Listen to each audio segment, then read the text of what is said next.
Yoni, good to see you again. Welcome back to the show. Thank you so much, Daniel. I'm so happy to be here.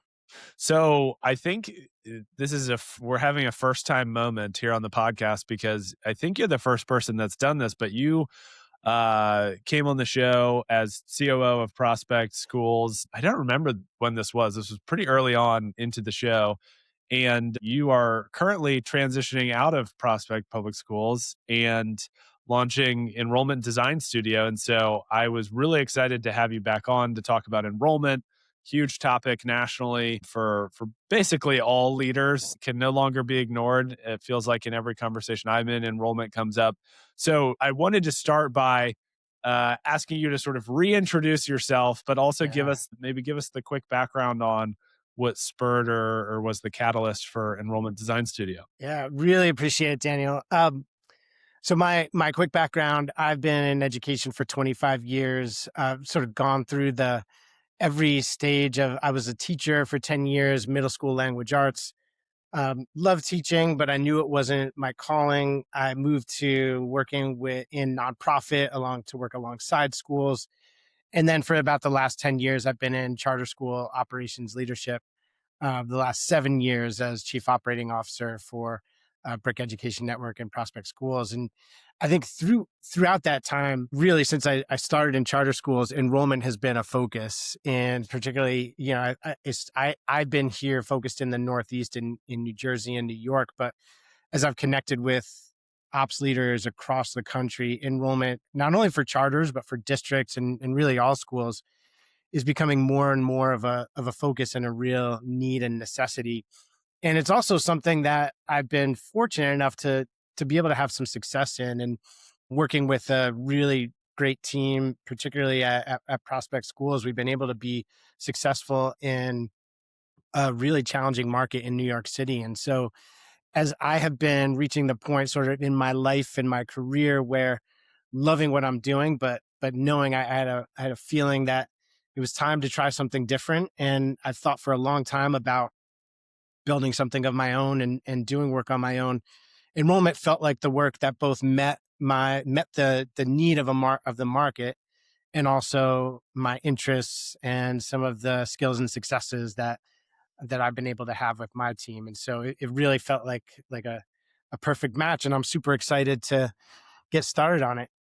So what I thought we would do for our conversation today is, rather than sort of talk broadly about enrollment or talk about, your experiences at Prospect or Brick, I thought I'd ask you to kind of break down what you're seeing as far as trends go nationally, as it relates to enrollment and where you feel like the landscape has shifted. Because I think when I talk to folks, I know nothing about enrollment, so I'm the newbie here on this side of the table for the conversation. But when I talk to leaders about enrollment, the common theme or sort of sentiment is, what changed? Like, this didn't used to be such a challenge. And I think it can be easy to just chalk it up to, well, people are having less kids and there's demographic changes, which is true, especially in, certain pockets of the country. But in some ways, that's sort of like table stakes for everyone. And so, Yeah. while it might be comforting to say, well, there's just less kids, that doesn't solve your problem. Other things are changing as well. And so I thought you could maybe break down what you're seeing as like the top three shifts in the market and some of the implications for school leaders. So we'll just kind of break these down one by one because you sent me a list ahead of time and I thought it was great. So I'm just going to dive right in with number one, which is, you said it's a buyer's market for families. What the heck does Yeah. that mean? And kind of break down how, what did it used to be if it was not previously a buyer's market? Yeah. The analogy I draw to, I think when people think seller's market, buyer's market, I always think about real estate. It's like Yeah, we know that exactly. there What I are was thinking. trends in the market. Sometimes there's an abundance of supply, a lot of houses, and it's you could take your pick. And sometimes the interest rates go and there's less demand. And so the way I think about it, it used to what it used to be often is there were school choice one was not as prevalent across our cities. And so there weren't as many families who were savvy to the options that were out there. And also there weren't so many charter schools. And as schools have proliferated and choice has proliferated, even across sectors, from district schools to charter schools, parochial schools, private schools, independent schools, and all the choices families have. Whereas it used to, their families often felt some pressure. There's a lottery coming. We've got to get our application in. We got to get it in early and be there to see how our results worked out.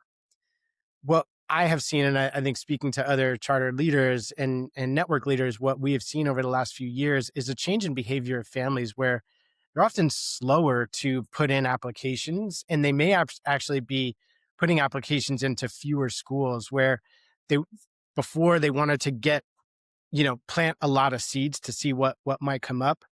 I think there's a sense that now it's like, well, they may need us more than we need them. There may actually be, and the reality is there are potentially more seats than kids in a lot of cities. And I think parents have seen that. They're getting hip to it, which means that they're waiting longer, and you sort of they need to be more convinced. And rather than planting a lot of seeds, and if this school seems like it could be a potential fit for us, let's put in an application just in case.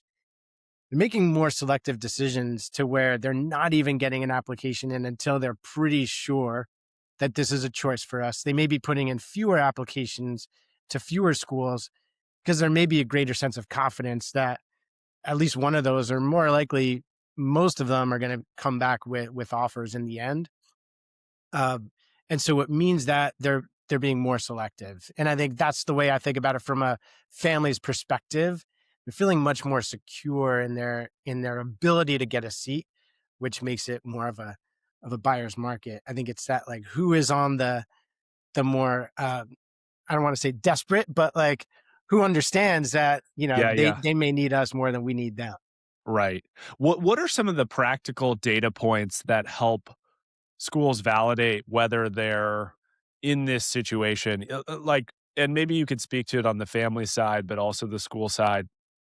I can imagine for families, maybe the shift has been, oh, instead of we're all trying to get into this one school or this handful of schools, all of a sudden, we're quote unquote, we have a seat, quote unquote, at 5 different schools. And that didn't used to be the case for us. On the reverse, like from the school side of the perspective, what are you seeing either in the data or in practices that are showing this? Is it just like matriculation rates in the fall are just way lower than they used to be? Or how is this playing out sort of in the life cycle of the application process? Yeah. Uh, One, of course, is absolute overall numbers of applications and numbers of enrollment.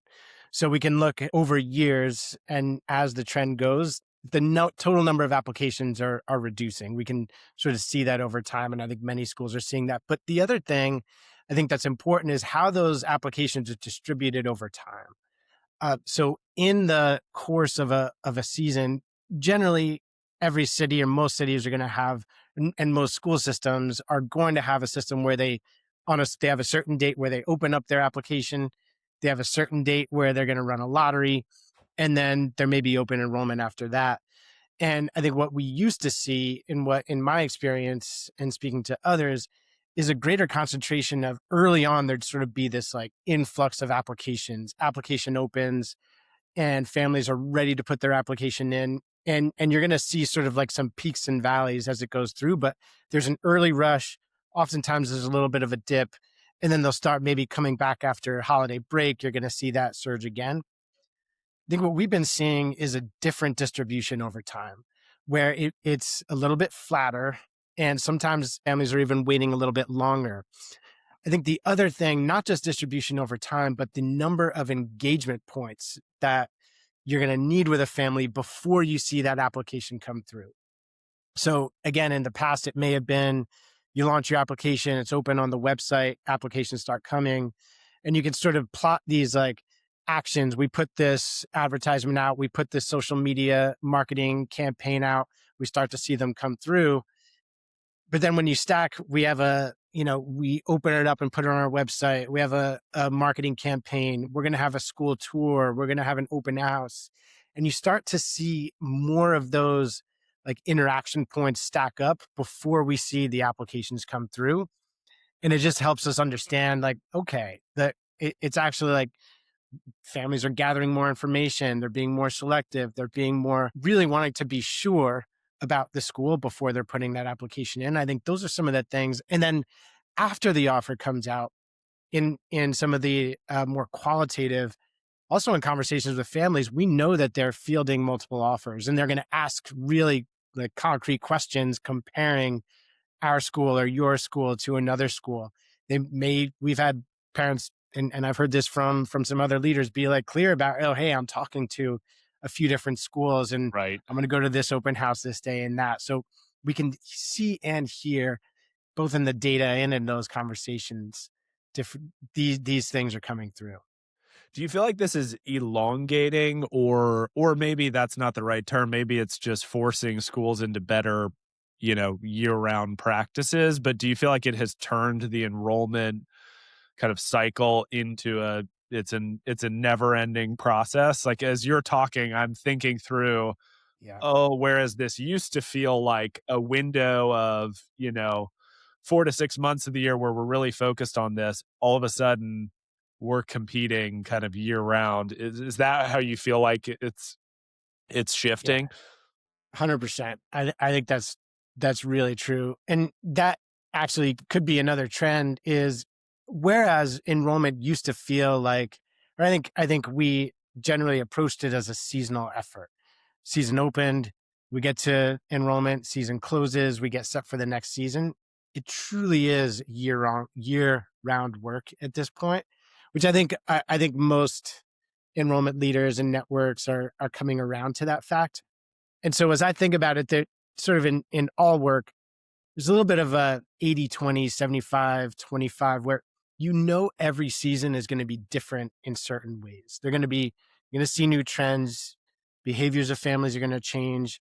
Those demographic changes that have been creeping up over the last few years are going to start to hit in a certain way. And you sort of want to have 75 to 80% of your infrastructure so that it can be something that is cyclical and built and you can feel confident in, because what we talk about is like you have to win around the edges, but like you also have to have an infrastructure that's year round that works. And I'll put in a little plug. The way I think about it for Enrollment Design Studio is like designing rather than reacting, designing infrastructure that works for the long term. And so thinking about it as a year long, you can get that baseline awareness. Your teams are ready. You have interaction points sort of naturally built in with both internal and external families, prospective families for the future that can happen on a cycle. I want to talk more about kind of building this manual infrastructure, but before I do that, because I jumped ahead, I didn't even realize that I was jumping to our You second did. trend here. So my bad. But going back before we move into kind of year round infrastructure, as just to put a final point on, it's the buyer's market. It's no longer the seller's market. If we go back to your real estate analogy and you think about, well, what do you do when it's a buyer's market and you're trying to sell your house? You go to extraordinary lengths to ensure that you can try and get multiple offers, and you're staging your house better and you're paying for that extra landscaping, and you're really thinking about the experience when someone comes to look at your house. What are what are maybe 1 to 2 practical things that schools can do, as if they're listening to this and they're like, "Oh my gosh, yes, that perfectly Yeah, describes the market we're in." What can we do to be really strong, quote unquote, sellers of our educational experience to prospective families? great question. Yeah, that's what it comes down to. What can we do? I think the first thing I would say is meeting families where they are. Whereas, again, when it's a seller's market, you can ask your prospective families to engage on your terms. We're going to set this specific time. You got to be here for this session. You got to be ready. We are going to call you and please answer your phone or you may miss this offer. Now it's more about we have to be able to meet families where they are. And so if you're not using, two-way SMS messaging, if you're not scheduling calls, if you're trying to reach out and, at 10 a.m. and try to talk to people while they're at work, or you're going to be another random number that they don't recognize that's showing up on their phone, like they're not necessarily waiting for every, this may be the school calling, so I got to pick it up no matter what. And so we got to think about those types of engagements and how do you meet families where they are on their terms and offer as many opportunities to engage as you can. There's got to be text, there's got to be email, there's got to be phone call, there's got to be the portal through your website. You're got like, what are the in-person opportunities you're thinking about? So I think it's really important for leaders to think through that element of it. And then I think, you sort of mentioned is make sure that when they're engaging, that first impression pops, that Mhm. your open house looks wonderful. You have your curb appeal, all those things. What are the impressions that families are going to have when they're coming up to your school, walking through those doors, when the person on the phone picks up, or the interactions that they have, and thinking through each of those interaction points and ensuring that you can do whatever's within your control, you can make sure it's tip top. Love it. Okay, so we've got meet families where they're at, and then make a strong first impression. Do the little things right. Okay, so back to trend number two, which is this is not seasonal work. This is a year Yeah. round initiative. You started talking about, the goal here is really building an infrastructure where the effort is kind of running. You're building a system. You're not kind of treating this as a moment in time or a season where everyone needs to be focused on this. Tell us a little bit about the moving parts of that infrastructure. Like, let's say I'm launching a new school for the first time, and it's really important that I fill those seats to be able to exist as a school. What are some of the puzzle pieces I would need to put in place to ensure that things are happening year round to attract new families, and this isn't a one-time push for enrollments? Yeah. I think about a few different layers of opportunity interaction. So you want to ensure one, there's sort of the basic awareness. So thinking about you're going to have we can. I'd love to talk more about the sort of sales funnel and the interest funnel. But at its base, you need people to know who you are. And so thinking about the primary points of interaction and ensuring that you have several of them that are accessible, that you're on where people are going to find you. They're going to look online when they're searching, but you want to make sure that they can also see you if they're not searching for you. So having some sort of web presence, social media presence online is important. And then also on the ground. Are you in we When I started in enrollment work, it was all about street work, like knocking on doors, tabling, canvassing, sort of all out on the street. And then the pendulum really swung to online engagement. Let's get on people's phones and, let's be there when they're scrolling Instagram. And that is so important, but I think we can't forget about both sides. And so it's about both having a presence in the community, being at community centers, being at street fairs and network, community events, being a presence there that people know and learn to trust, and then also being there when I turn around and maybe I see a bus stand ad, or you don't have to make huge investments, but sort of being there and around in people's vision. I think that is sort of like baseline. And then when people do know about you and they want to seek you out, that there's a compelling story and something clean for them to be able to walk through, that when they go on their website, they truly can learn about who you are as a school and what you're all about. How much of this do you feel like is just out of curiosity from schools you've worked with? Like, how much of this is schools are just not doing, a significant portion of the kind of core infrastructure things you're talking about? Or is it more that they're doing it, but, you know, missing kind of the last like 10 to 15% to actually drive conversions? Because I think one of the things, I've never worked in enrollment strategy, but just as I think about my own experience with marketing, even for our business here at BuyQ, it's often the last, 10 to 15% of picking up the phone and calling that person that fills out the interest form, like within the first, 5 to 10 minutes of them filling out that form. And like that's the thing that really moves the needle. And so I'm curious, your perspective on that because I can hear the people in the crowd, the proverbial peanut gallery saying, "Well, Yoni, we did that. We showed up to the soccer games with a table and we run a text campaign." Like, what are some of the things that you feel like people maybe miss the like slightly additional level of effort to make some of these things really convert? Or maybe it's not that, and it's just a matter of having a holistic approach where you're doing all these things. It's a great question. It's a little bit of both. I think the 10 to 15% detail here could be that as you are thinking about the holistic approach, you're telling a consistent story and representing yourself in similar ways. I wish I could attribute it to remember who to attribute this to, but I've heard like your brand is what people say about you when you're not around or when you're not in the room. It's like the clearer you are about what you want people saying about you after they meet you or after they learn about you, to understand what that is. I don't want to, I think many of us in the space, I'll speak for myself as well.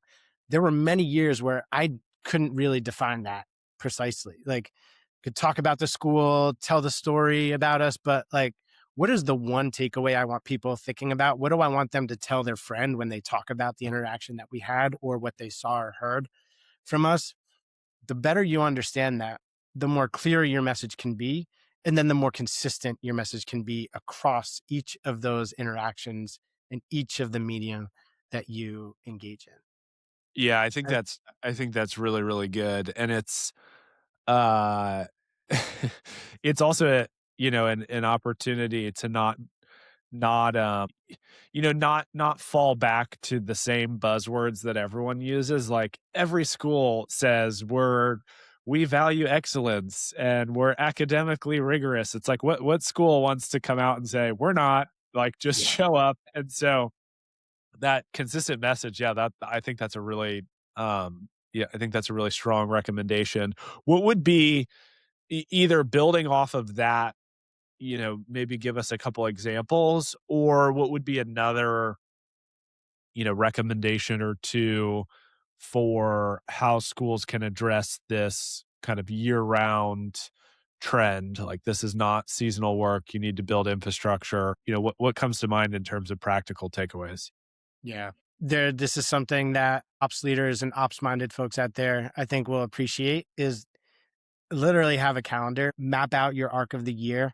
Something I've been working on a lot for my practice is building out an arc of the year to understand, yes, each cycle is going to have some differences, but as we look at sort of each month or the months, we can break them into phases. We understand what's happening over the summer, what's happening in the fall, over those winter months.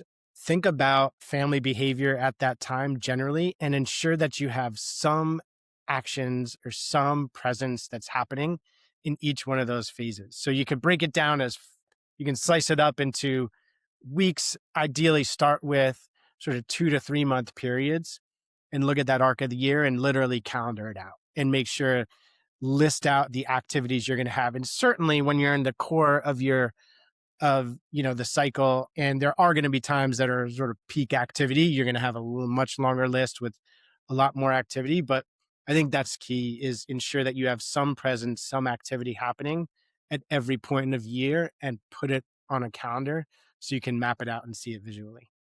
Love it. I will offering some free advice to the listeners as a parent of two young children, soon to be school age. Please text me messages because I don't like to pick up phone numbers from people I don't know. I get calls all day long.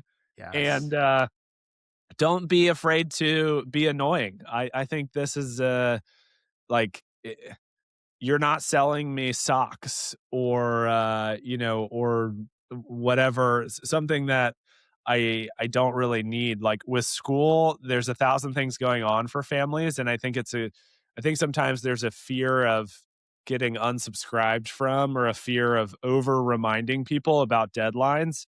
So not every parent is the same, but from, anecdotally from myself and friends of mine who are in the same boat looking for schools, the more reminders, the better. It's hard to keep track of all the, moving things and after school stuff and work deadlines. So yeah, I think having a consistent calendar and then reminding families of that calendar, super, super helpful, and definitely welcome. All right, so let me Yeah, move us to appreciate that. our third and final trend here. So you said families are looking for differentiation over absolute achievement. What does that mean? Unpack that for us Yeah. a little bit. It's a little bit of what you referenced in the previous with the previous trend, but this came out of, I remember back when circa about 2017, 2018, I was in Camden, New Jersey with Uncommon Schools, Camden Prep. And we were a school we felt really confident. We had like the best performance, the best scores in the city. And we didn't understand why that message wasn't as resonated as broadly as we expected it to. We're like, hey, people, like, don't you see? So we talked to people, we did focus groups, we asked parents, what's important to you? How are you making decisions? And what we came out with and what we learned was a lesson I've carried forward since then, which is like, this wasn't their words. This was my words as I sort of simplify it, is there was a level that families wanted a school to be good enough. It needed to be good enough. It didn't necessarily need to be the absolute best, but then once it was good enough, they were looking at what were the things that made that school special, that made it unique. Do you have a particular focus on arts, on STEM, on athletics? Like, is there a focus there? Is there something about the school culture, about the leadership that sets you apart? So I think that's, as I approach it, is to your point, you're like, you look at a lot of websites and they're going to talk about a student centered classroom. They're going to talk about world class teachers. They're going to, like, those are the table stakes. That's what we all strive for and want to have. And then the question is, like, what is truly unique about your school that ideally no one else can talk about? And then talk about that, and how do you present yourself in that way? And that goes back to that idea of, like, what are the things you want people saying about you after they engage? What is the one or two things you want them to tell a friend? Know what that is and zero in on it, because I think families are really looking for that. They understand that once a school is good enough, like, what else is there? What sets you apart? And I think families are really looking for that. Could you give us a couple examples or maybe a reframing example of, you know, uh, here's a very standard value prop of a school, and here's a very specific differentiated value prop as a school, just to sort of give us a flavor of what the two sides of this coin look like. Does anything come to mind either from your own experiences or clients you've supported? Yeah.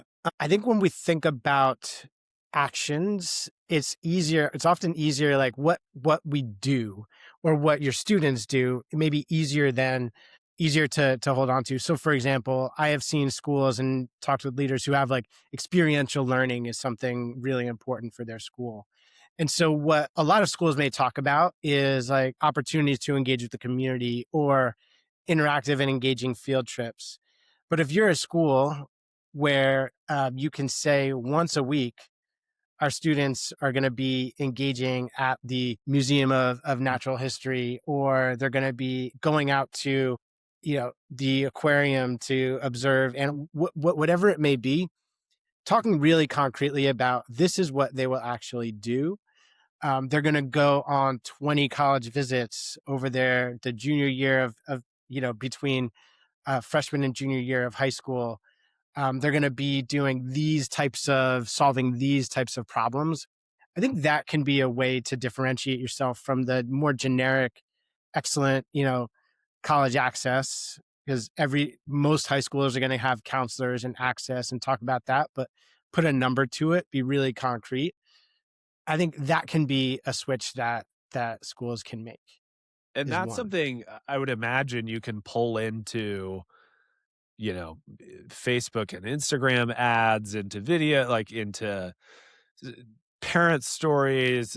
I think, it seems like a simple change, but there's a big difference in going to a school's website and seeing, like, a college preparatory high school or a college-focused future for your students, and, like, someone else who says, "We take, access to college seriously," and it has a picture of a student, and it's like, you know, James took 20 college visits before his junior year, all facilitated through his X program or whatever. Like, it feels very visceral when you turn it into numbers, and then you start to visualize, like, oh, my student could take 20 college trips. That sounds amazing. I would love for them Yeah, to, get that type of exposure. So I think it's a really strong, just sort of self challenge. Like, are we speaking from real data and numbers, or are we speaking in buzzwords? What do you feel like are some of the ways you feel like schools are differentiating well, to the positive, schools that are doing this really successfully? What are the types of things that they're highlighting? Like, you gave the example of experiential learning. What are some of the others that come to mind? Because I'm sure there's some people who are thinking, well, we do a bunch of different things. Well, what should we highlight? And maybe this comes back to the identity question, like figure out who you are first and then you know what to highlight. But I'm curious what else comes to mind, like, should schools be differentiating on the academic program, on athletics? Does it not really matter, and it all comes back to your ethos and how you cater to families? great question. I think there could be a couple of things. You could one, you could think about mission and vision, and this is often where, like, you know, where schools will start, but it truly is like it helps families identify if this is tell us what you believe, tell us why you exist, and we'll see if that resonates with us. I think having a compelling mission is the first thing. And anyone who's starting up a charter school, whether it was 20 years ago or you're trying to build one right now, you're going to start with that mission and vision statement. So the question is, I think one is when it's not just having the statement, but how do you promote it? How do you put it out there? How do you weave it into everything you're doing? That can be one way to differentiate, particularly if you have one that is stands out as compelling. I think having a specific program model, if prospect schools who I am for the next week or so still the chief operating officer of, but we Leaving Soon Prospect Schools, for example, has an IB diploma program that truly sets it apart as one of the few uh, free IB diploma programs that are offered in the city of New York. So if you have a program model or a diploma or a specific program track, that can set you apart, highlighting that. Uh, and then I think some of the like arts and STEM and athletics, if there are particularly aspects, that could be the other thing is if you have a shining star. You may be sort of a generalist school, but you actually have a particular program. Maybe it's a debate program or or a basketball program or something that is the best in the city, the best in the state, the best in the region, or nationally recognized. That can be something that you anchor on. So it could be some of those. I think those are some of the things that I think about that can help you stand out and differentiate yourself. Love it. All right, Yoni, this was really interesting, fascinating to see how the landscape continues to shift and change. Where can people connect with you and learn more about Enrollment Design Studio? And actually, before you jump to that, what do you feel like, what does it look like for someone to partner with you and Enrollment Design Studio? What do you guys focus on specifically?